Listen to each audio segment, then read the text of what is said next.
सुप्रभात विद्यार्थियों, आशा है आप लोग सकुशल होंगे। विद्यार्थियों, अपनी पिछली क्लास में हम लोगों ने भाषा के विषय में विस्तृत अध्ययन किया था। हम लोगों ने जाना था कि भाषा क्या है, इसकी क्या विशेषताएं हैं, इसका विकास कैसे होता है, आदि आदि बातों का हम लोगों ने विस्तृत रूप से अध्ययन कर लिया था। और विद्यार्थियों, अपने पाठ्यक्रम के आज अगले बिंदु को हम लोग लेते हैं, जो कि है संधि। तो विद्यार्थियों, आज हम लोग संधि के बारे में पुनः अध्ययन करेंगे। तो संधि के बारे में अध्ययन करने से पहले सबसे पहले हम लोग को ये जान लेना आवश्यक होता है बच्चों कि संधि क्या है। तो जैसा कि हम सभी लोग को ज्ञात है कि दो वर्णों के मेल को हम संधि के नाम से जानते हैं। अर्थात उच्चारण की दृष्टि से जब दो वर्णों का मेल होता है तो उसे हम संधि कहते हैं। ठीक है, आप ये विद्यार्थियों गौर कीजिए कि संधि एक ही पद में, ठीक है, धातु, उपसर्ग, समास, अव्यय आदि में होती है।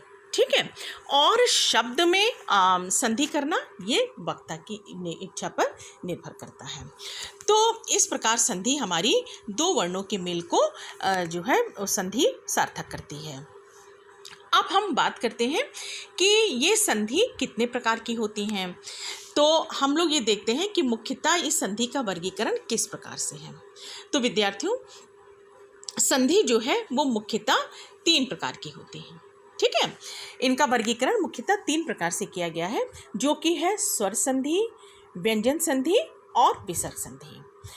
तो अब ये जो 3 मुख्य वर्गीकरण हैं, इन तीनों के बारे में जो है हम लोग विस्तृत रूप से अध्ययन करेंगे। सबसे पहले हम बात करते हैं इसमें स्वर संधि की, कि स्वर संधि क्या है और इसके कितने प्रकार हैं। ठीक है बच्चों, तो स्वर संधि वो संधि है जिसमें स्वरों का मेल होता है, यानी दो स्वरों के मेल को हम स्वर संधि कहते हैं। अब बात आती है कि ये जो स्वर संधि है ये कितने प्रकार की है। तो विद्यार्थियों, ये जो हमारी स्वर संधि है इसका वर्गीकरण व्यंजन विसर्ग संधि की तुलना में थोड़ा विस्तृत है।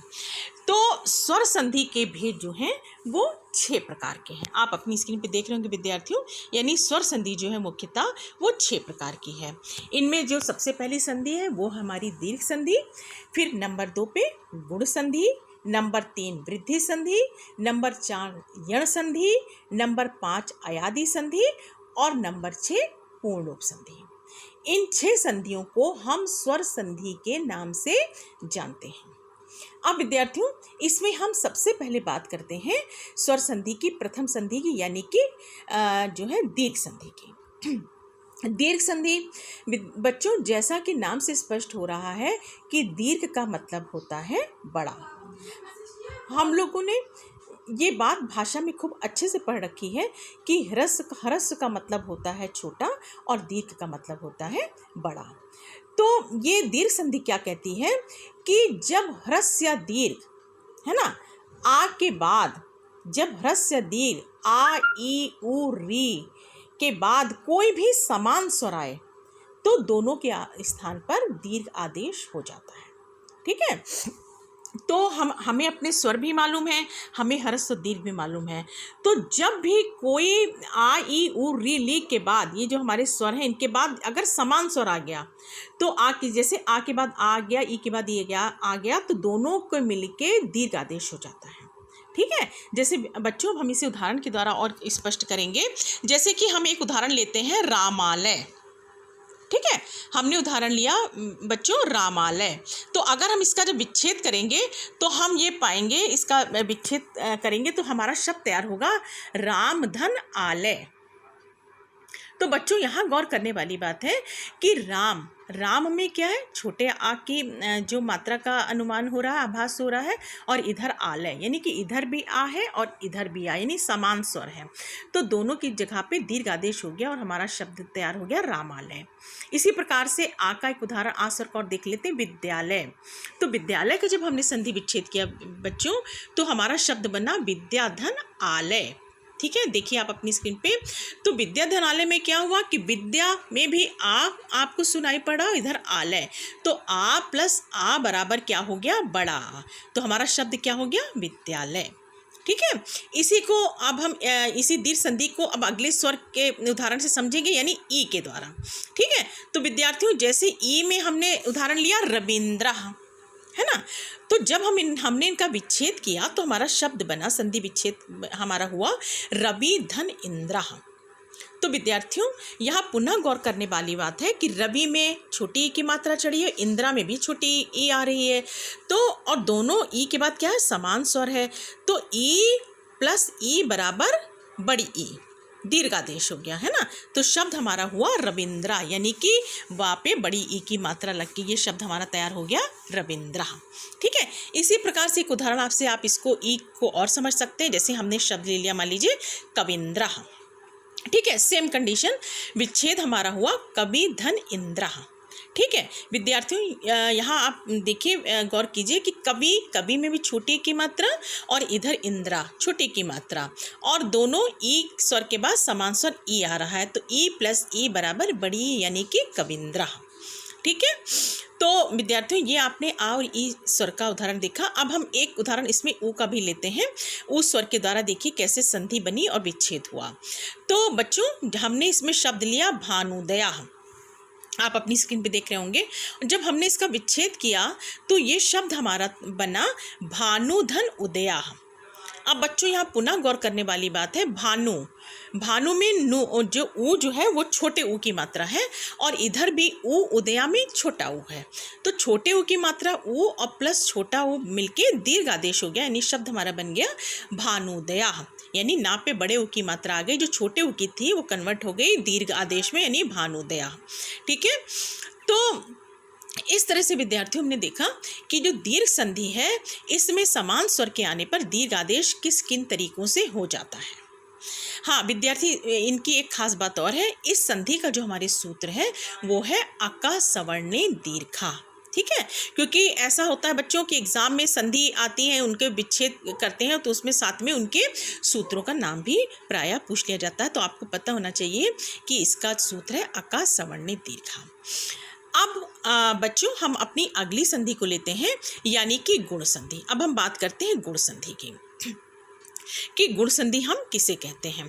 तो बच्चों, इसमें गुण में ये एक खास बात है कि गुण में जब भी किसी भी स्वर के बाद, है ना, यानी कि जब भी आ और आ के बाद कोई भी असमान स्वर आ जाए तो वहाँ पे आ और ई मिलके ए आदेश हो जाता है, आ और ऊ मिलके ओ आदेश हो जाता है, आ और री मिलके अर आदेश हो जाता है, और आ और ली मिलके अल आदेश हो जाता है। ठीक है। ध्यान दीजिएगा इस बात पे कि जब भी ह्रस्व दीर्घ आ के बाद कोई असमान स्वर आए तो ये जो मैंने भी आपको बताई स्थिति, ये आदेश होगा। अगर समान स्वर आ गया बच्चों तब तो दीर्घ संधि हो गई, है ना। क्या होना है यहाँ पे, असमान स्वर आना है, तब ये जो है इस तरह का आदेश होगा, है ना।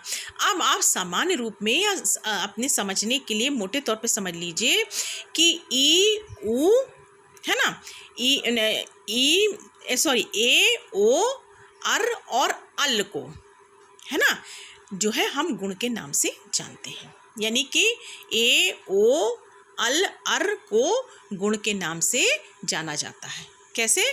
क्योंकि जो मैंने अभी आपको बताया, आ और री मिल के ए होगा, आ और ऊ मिल के ओ होगा, है ना, आ और री मिल के अर होगा, और आ और ली मिल के अल होगा। ठीक है। तो ये सारे आदेश जो होंगे इनको हम गुण के नाम से जानते हैं। अब विद्यार्थियों, हम इसको उदाहरण के द्वारा समझेंगे।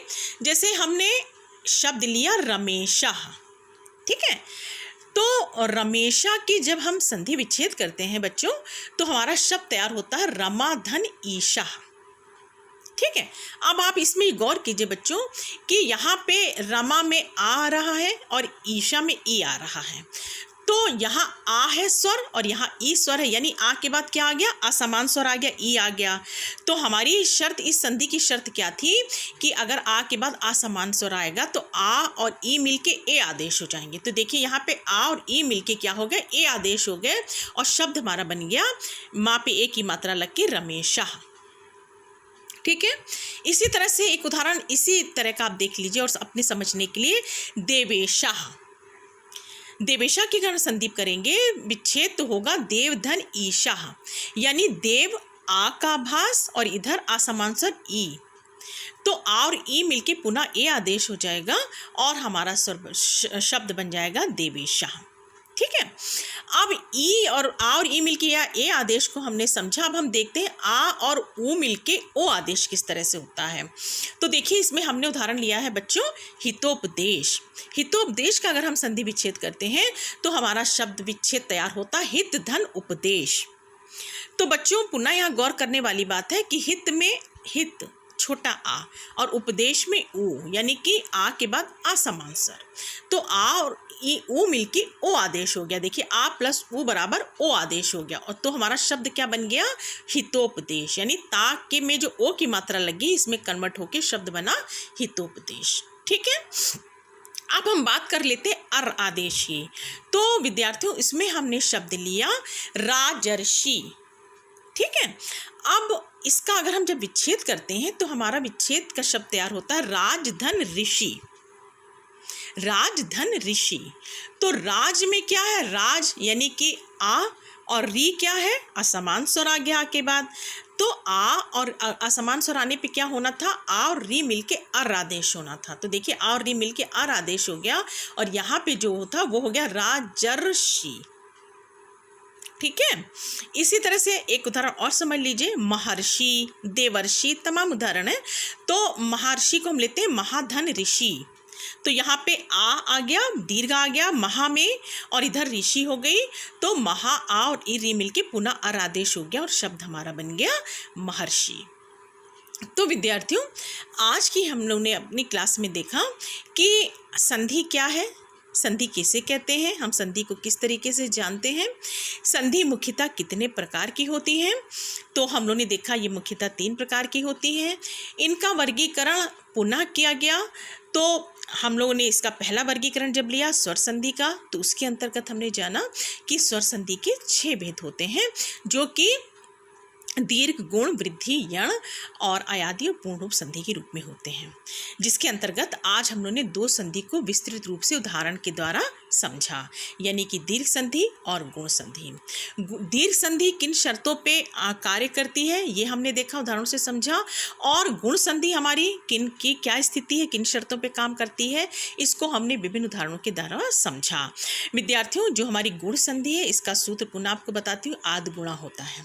ठीक है, तो विद्यार्थियों, मैं आशा करती हूँ कि आज की क्लास में हम लोगों ने जिन जिन तथ्यों के बारे में चर्चा परिचर्चा की, अध्ययन किया, वो सभी आपको समझ में आए होंगे। विद्यार्थियों, अपनी अगली क्लास में हम संधि के आगे के वर्गीकरण को देखेंगे। धन्यवाद।